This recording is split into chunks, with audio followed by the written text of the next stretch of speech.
Hello everyone, warm welcome to my channel Learn and Upturn.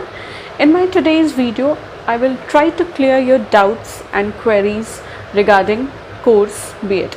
आज की ये video Q&A type of video होने वाली है जिसमें आपकी कुछ क्वेश्चंस को मैंने सेलेक्ट किया है जो आप लोगों ने मुझसे मेरे कई सारे B.Ed के वीडियोस के कमेंट सेक्शन में पूछा है और सारे क्वेश्चंस के आंसर मैं आज के इस वीडियो में दूंगी। सारे जो आपके क्वेश्चंस हैं वो B.Ed कोर्स से रिलेटेड हैं। क्वेश्चन नंबर 1, कॉरेस्पॉन्डिंग से B.Ed कर सकते हैं या नहीं? देखिए डियर, कॉरेस्पॉन्डिंग से आप बिल्कुल B.Ed कर सकते हैं। कॉरेस्पॉन्डिंग से B.Ed वैलिड है। सेंट्रल लेवल के जो स्कूल्स होते हैं वहाँ पर कुछ अलग क्राइटेरिया होता है कॉरेस्पॉन्डिंग से जिन लोगों ने B.Ed किया है उन दैट पार्टिकुलर थिंग को लेकर। बट अगर आप मेरी रिकमेंडेशन पूछना चाहेंगे तो B.Ed के लिए मैं सजेस्ट करूँगी कि कॉरेस्पॉन्डिंग से बेटर होगा कि अगर आप ऐसे कॉलेज में खुद को एनरोल करवाएं जो कॉरेस्पॉन्डिंग ना हो, रेगुलर ही हो, बट जहां आपको क्लासेस कम करना पड़े, लाइक वीक में 1-2 दिन क्लास करना पड़े, या फिर ऐसे कॉलेजेस जिनके ब्रांचेस जो हैं डिस्ट्रिक्ट्स में हैं जहाँ पे आपको मिनिमम क्लासेस पे सिर्फ एग्ज़ाम्स देना पड़े, प्रोजेक्ट्स एंड असाइनमेंट्स जो होता है वो आपको सबमिट करना पड़े। कहने का मतलब सिर्फ इतना ही कि रेगुलर वाले के लिए जितना बर्डन होता है, B.Ed एक सुपर एक्टिव कोर्स है, तो रेगुलर वालों के लिए जितना बर्डन होता है लाइक 75% अटेंडेंस हर समय, examinations, assignments, projects, assessments, unit test, semesters, इतना ज़्यादा बर्डन आप पर नहीं होगा। क्लासेस भी आपको मिनिमल करना पड़े और एग्ज़ामिनेशंस आपको देना होगा सिर्फ। रेगुलर क्लासेस में जितना बर्डन होता है, जितना लोड होता है क्लासेस करने का, पढ़ाई का, एग्ज़ामिनेशंस का, एक्स्ट्रा एक्टिविटीज़ का, उसका आई थिंक 20-25% आपको ऐसे कॉलेजेस ऑप्शंस प्रोवाइड करते हैं जो वर्किंग है या जो बिज़ी हैं या जो रेगुलर क्लास नहीं कर सकते उनके लिए, जिसमें जस्ट 1 और 2 क्लासेस करनी होती है आपको वीक में एंड आपको एग्जामिनेशन, सेमेस्टर एग्जामिनेशंस में बैठना पड़ता है। इसके अलावा कुछ 1-2 प्रोजेक्ट वर्क्स वगैरह आपको सबमिट करना पड़ते हैं। तो मेरी रिकमेंडेशन ये रहेगी कि कंप्लीट कॉरेस्पॉन्डेंस, जब तक आपके पास इमरजेंसी ना हो कि आप कॉरेस्पॉन्डिंग ही करना है आपको, तो बेटर होगा कि आप ऐसी जगह से करें जहां कम क्लासेस से भी आपका काम चल सके। Moving towards next question.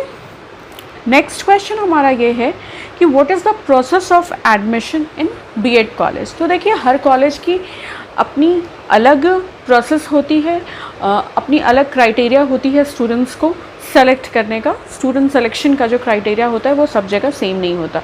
Government colleges की अगर हम बात करें तो गवर्नमेंट कॉलेजेस आपके मार्क्स बेसिस पे आपका जो कम्प्लीटली एकेडमिक क्वालिफिकेशन है, प्लस आपके पास अगर कोई सर्टिफिकेट्स वगैरह लाइक स्पोर्ट्स, NCC, ये सारी चीज़ की सर्टिफिकेट्स है, और एकेडमिक में आपने जितना रैंक स्कोर किया है उसके हिसाब से आपको पॉइंटर्स मिलते हैं और उस बेसिस पे आपका सिलेक्शन होता है। लिस्ट्स निकलते हैं, फर्स्ट लिस्ट, सेकंड लिस्ट, आपको शॉर्ट लिस्ट किया जाता है। प्राइवेट कॉलेजेस में सीट के बेसिस पे होता है। जिस कॉलेज में पार्टिकुलर जिस सब्जेक्ट के लिए जितनी सीट है उसके लिए एंट्रेंस टेस्ट होते हैं। बहुत जगह एंट्रेंस टेस्ट प्लस इंटरव्यू लिए जाते हैं। बहुत जगह पर एकेडमिक जो आपका क्वालिफिकेशंस है उसके बेसिस पर डायरेक्ट एडमिशन होता है। तो it depends upon the college की किस तरीके से वो आपको शॉर्टलिस्ट करते हैं। मोस्ट ऑफ द केसेस में एंट्रेंस टेस्ट जो है वो कॉमन होता है। Third question, government and private college में कौन सा कॉलेज बेटर होता है B.Ed के लिए? इस पर मैंने एक डेडिकेटेड वीडियो बना रखा है, आप मेरे चैनल पे चेकआउट कर सकते हैं। फिर भी मैं आपको शॉर्ट में बता दे रही हूँ, दोनों ही कोर्स इक्वल हैं, दोनों ही कोर्स वैलिड है, दोनों कोर्स को सेम मान्यता मिली हुई है। डिफरेंस बस इतना होता है कि गवर्नमेंट पे जो फ़ीस स्ट्रक्चर होता है वो प्राइवेट के कंपैरिजन में कम होता है। जो फ़ीस होती है वो प्राइवेट कॉलेजेस वालों को ज़्यादा पे करना पड़ता है एंड गवर्नमेंट कॉलेजेस वालों में वो जो फ़ीस होती है वो कम होती है। And rules and regulations government college में थोड़ा ज़्यादा होता है as compare to private college. Course बिल्कुल सेम है, तो आप अपनी कंफर्ट के हिसाब से, अपने बजट के हिसाब से अपने कॉलेज को, लोकेशन के हिसाब से कॉलेज को सेलेक्ट कर सकते हैं। दोनों कोर्स वैलिड है।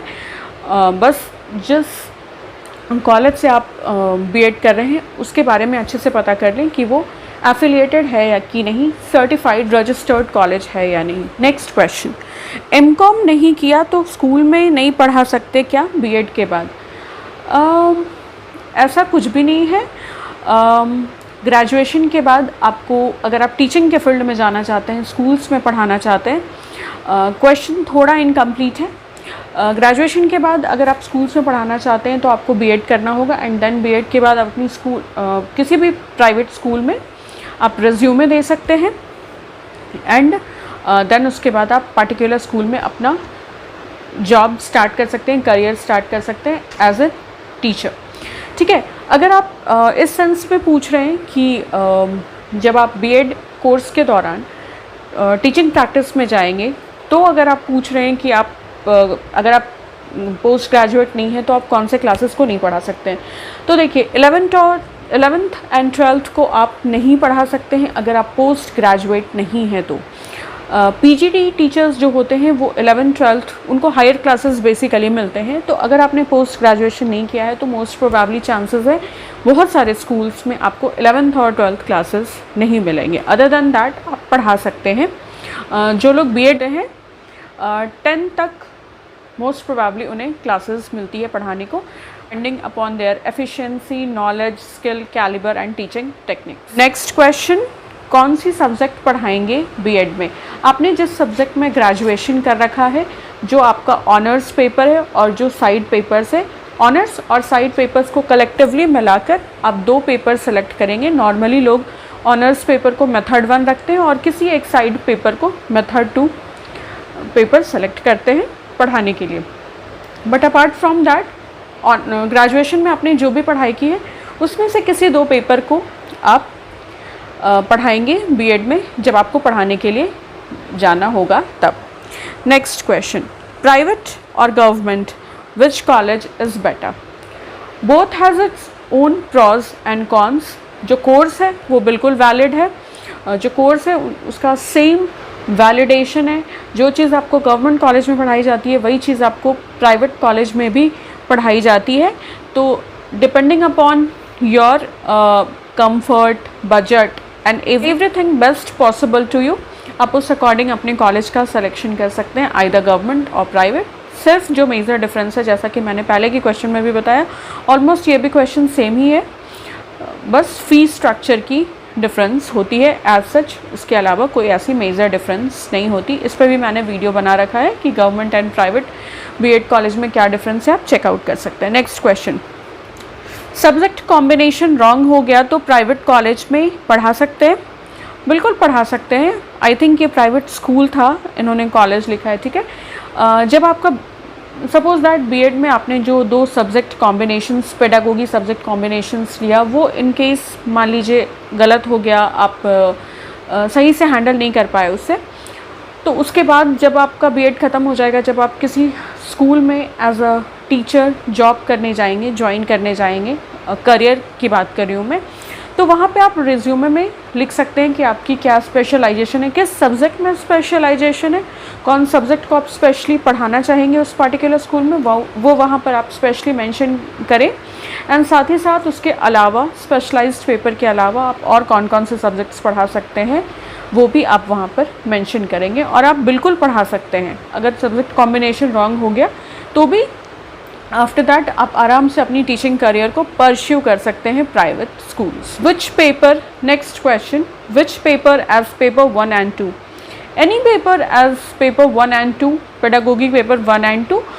मोस्ट प्रेफरेबली लोग अपने ऑनर्स पेपर को मेथड 1 सेलेक्ट करते हैं और सब्सिडियरी पेपर्स में से किसी एक पेपर को मेथड 2 पेपर सेलेक्ट करते हैं।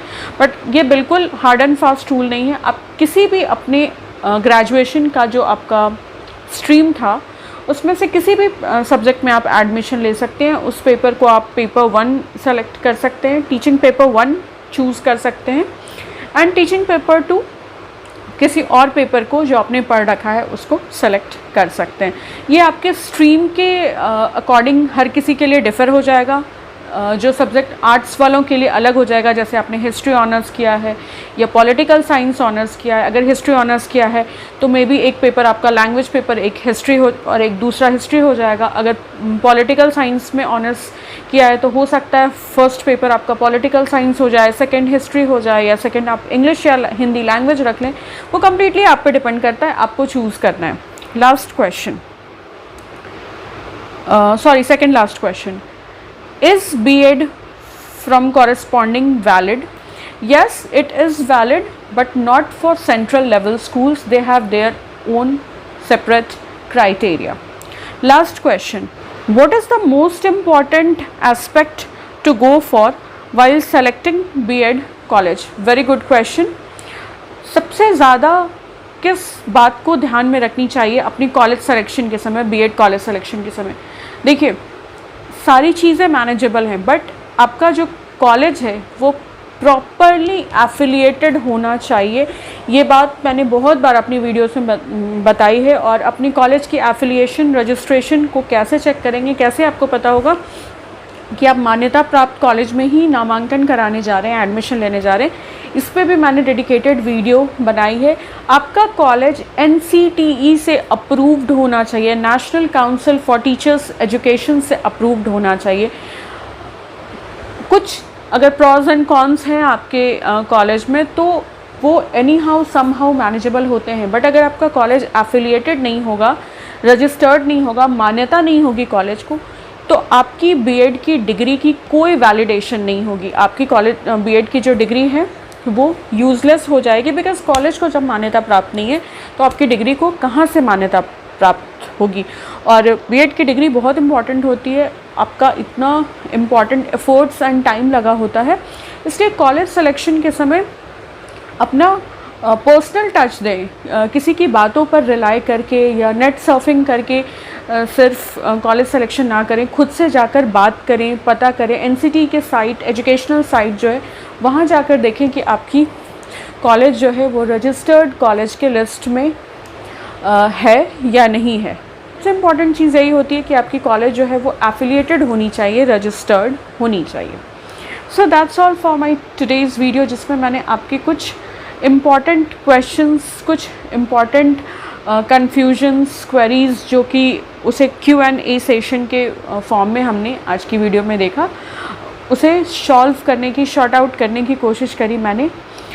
सब्जेक्ट से लेकर बेसिकली बहुत सारे क्वेश्चंस होते हैं, कॉलेज से लेकर बहुत सारे क्वेश्चंस होते हैं, वैलिडेशन कॉलेज की या किन बातों को देखकर, या गवर्नमेंट या प्राइवेट कॉलेज से रिलेटेड बहुत सारे क्वेश्चंस होते हैं। तो उनसे टॉपिक को, आपकी कन्फ्यूजन्स को सॉल्व करने की कोशिश करी मैंने। I hope you find my today's video helpful and informative.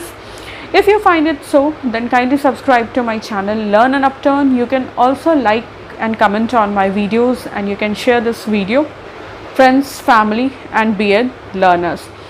If you have any doubts or queries regarding my any video, you can write down in the comment section below. I will definitely reply you there. अगर B.Ed से related किसी भी topic, content या syllabus पे आप videos चाहते हैं तो आप वो भी मुझे कमेंट सेक्शन में बता सकते हैं. मैं डेफिनेटली उन टॉपिक्स पे वीडियोस बनाऊंगी. Thank you so much for watching this video. Take very good care of yourselves and bye.